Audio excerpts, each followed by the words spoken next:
Okay, having a look at these two units for slow cooling. And first thing, that one's warm, so we can assume that's been running apart from the heat from the sun. And that one's cold, so that kind of gives us an indication of where to start. So we've popped the cover off, checked we've got power coming in on the brown, which is alive, and the blue is neutral. We've got nothing. We've got all that burnt on that start cap, but I've got a feeling that might be historic, because we've been out here about a year ago when all the start gear blew up. But that might be fresh, but I don't think so. There's no burnt smell in the box. Although saying that, I've just spotted this little blob down there, so maybe we'll cut those cable ties and have a bit of a closer look. But we've gone and checked and the breaker was off, so that's why that was not running. So something's happened to trip the breaker, and that's gone before the overloads have gone, unless the customer's turned it off, which I doubt. Anyway, I'll dig into it a bit deeper. It's difficult here because it's really sunny. It's a 200 to 260, and that stuff has come out of this one.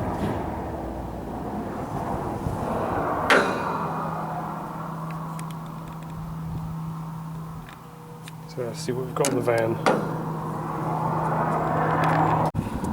Right, so what we've got is a 60, a couple of relays. Probably going to be 100, and we're wanting a 200 to 260. These are 130s. That is 270 to 324. It's a bit big. Might do just to check it. It's a 125.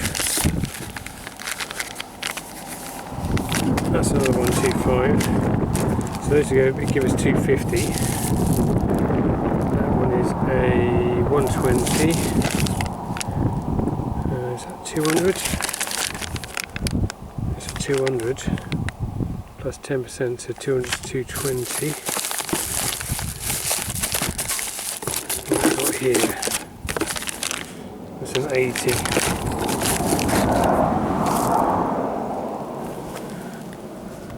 This one's 270 to 324. That's a bit big.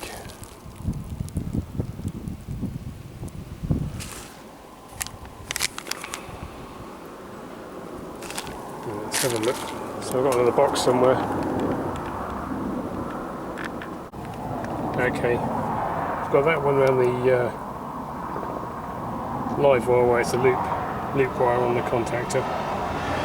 Comes in, loops around and goes around to the middle one, so that all three legs are taking current, so the overloads work properly. And then we've got this one on the start cap, so we can see if it does anything or drops out of circuit. So let's give it a try. Hopefully it don't go bang.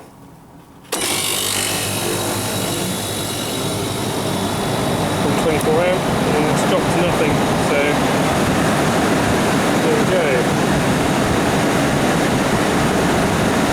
We'll run with a slightly bigger one just to give it a kick, and that's putting in 18 amps.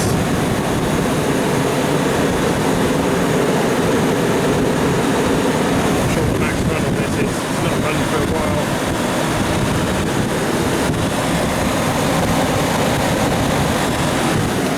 Quite big compressor, so it's probably not far off.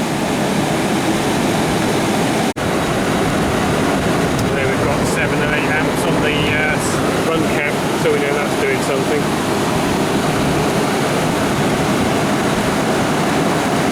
Right, just had a look in the one next to it. We've previously, when we were out for about a year ago, we had the run caps failed on both. And start cap also failed on this one. I think we put a contact in there as well. this one's been running fine for a year with a 125 and a 100, so if we've got the same again, we'll do what we've done. Well, that top of that looks a bit bowed, so I think we'll just test everything. They might have had some issues with the power here and buggered everything up.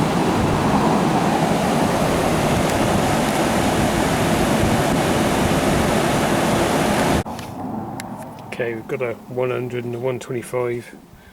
They check out about 140 and a 140 because there's a 25% tolerance on them, so they're okay. You always expect them to read over what they're rated at. If I had one that said it was 100 plus 25% and it read 100, I think it had gone a bit weak.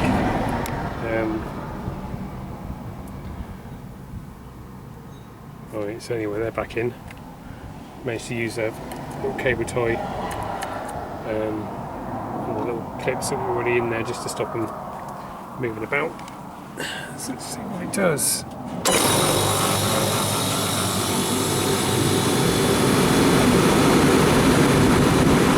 Still putting no current on there, which is good. So it could have just been faulty and just popped. If that relay's stuck, that would blow that up, couldn't keep them in circuit. If the compressor seized up and couldn't start, it would keep the relay in and burn the start cap up.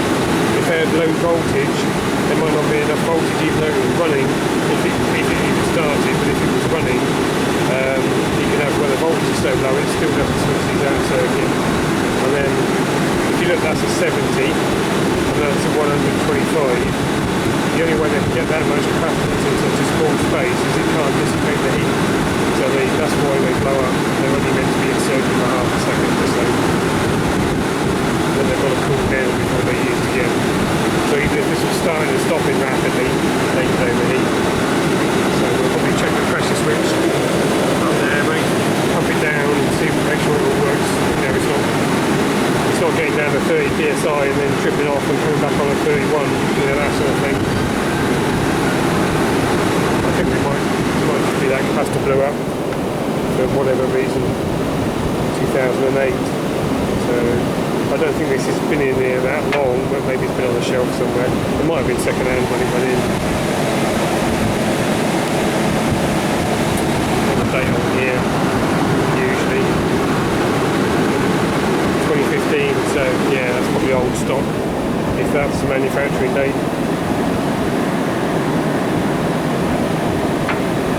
So a 5-year-old very well receiver. Well, it's just pumped down. Oh, looks like something started up again, so there we go. Went down to about 10 psi, so we're quite happy with that. Check the HP switch, see what that cuts out at. Unless that's intermittently playing that, but I don't think it was cycling rapidly on the pressure switch.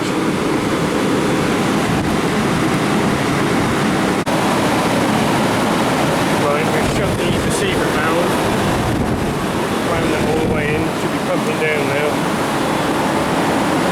There goes. 30.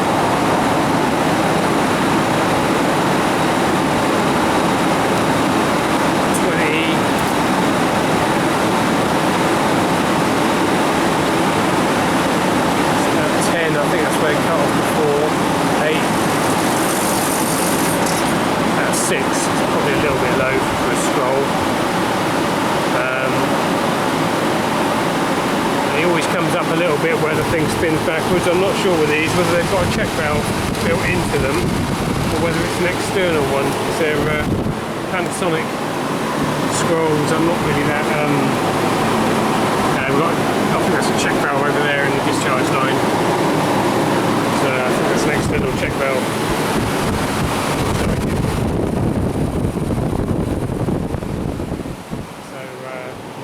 Gas in the head and that pipe took me back across, so it will come up a bit, but we're back up to 26, 25 now, and it's not really shooting up, so it's not like it's even bleeding back. Exactly the other thing, if that check valve was leaking, let him by, it could bleed back through and start, pump down and start, pump down and start. I've had that happen places. Let's open that receiver back up. Be careful, there's an electric fence wire. I don't think it's off, but I don't want to get a zap. Try and wake me up.